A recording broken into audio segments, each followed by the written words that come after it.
Hey everyone, for anyone following me on my Instagram page, Standing on Bricks, you'll know that I was previewing a revised version of the Haunted House ride as part of my Coaster Gardens theme park. So I thought I'd give you a reveal as to what I've done with it, reasons why, and love to hear what everyone thinks really. So essentially, if I zoom out, this is my version of the Haunted House ride, released last year by Lego. Bit of background: this originally wasn't part of my theme park setup. It originally sat up there on my shelf where the Harry Potter model now is. But I realised it should be in the theme park. I've got coasters, I've got a Ferris wheel, I've got loads of other rides, and this is a great looking model, always a real favourite of mine, really fun to build, and it seemed a shame to leave it out. It also fitted exactly what I wanted to do, which was to try and create some large models to go at the back of the city to hide the wall behind, to create a nice vista, a nice backdrop to the rest of the city. The only problem was, the original model was 32 by 32 studs deep and wide, which was just a little bit too big to fit in the space I had. Effectively, all I had was that much space, 16 by 32. So I thought, well, I wonder if I can modify the existing model to make it essentially into like a frontage that you get in a film backlot. So nothing behind, just two 16s to create a frontage. And that's basically what I've done. Now, a lot of people might not like it because I have sacrificed a large amount of the model, including the admittedly very good interior sections. It now doesn't open up as it did before. I've also taken the actual ride section out, and it's now essentially going to be a haunted house. But it fits exactly what I needed from the model. So if I zoom in a bit further, if I do that, it's suddenly a lot more obvious just how thin it is. It fits on two 16 plates, with the exception of the porch. Essentially what I've done is taken the two front sections off. The tower is largely unchanged from the external side.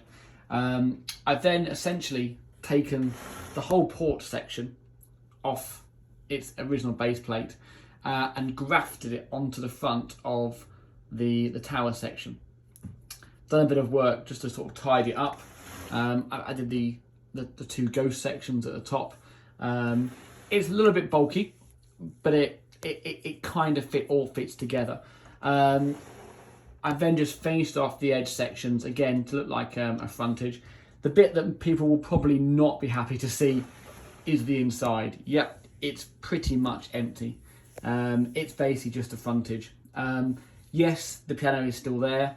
I'm going to be honest with you. The reason for that is I haven't got round to take it all apart. It's a really fiddly piece of build. But effectively, this now sits flush against the back wall behind the city, so none of this is ever going to be seen. So that it made sense to take it all out. Again, flush down one side, and it is literally designed now to be a frontage.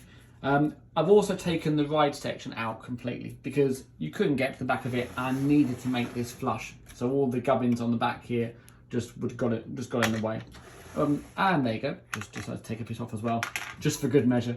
But I wanted to have a bit of a talking point at the top. So, and this was where the preview came in a couple of weeks ago. What I've done is to put in my Frankenstein's monster Brickhead as a lookout on top of the haunted house, enticing the public into the haunted house below. I got rid of all the ride section, added these two graveyard gates, which I think came from one of the hidden side models I used to have. And as a final piece, I've added some lighting. One of the lighting bricks came with the model and originally sat behind the painting. And then I bought a second one to create a nice sort of lit up section as well. And again, that can just about be reached from the back here. And again, I'm going to do a little stick section so that I can reach it when it's behind. So there you go. That is my modified, simplified, whatever you want to call it, haunted house ride model. I'll post a video very soon of how it looks in situ in Coaster Gardens, once I've got up the courage to try and pick it up again, because it is still very, very flimsy.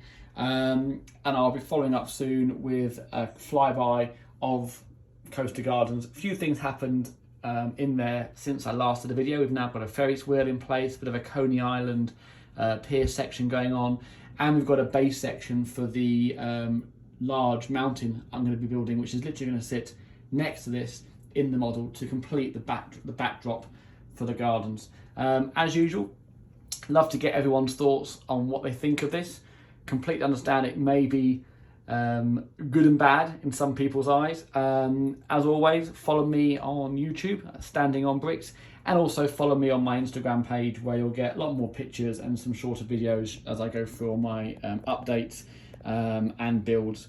Hope you enjoyed it, and love to hear from you soon. Thanks, bye bye.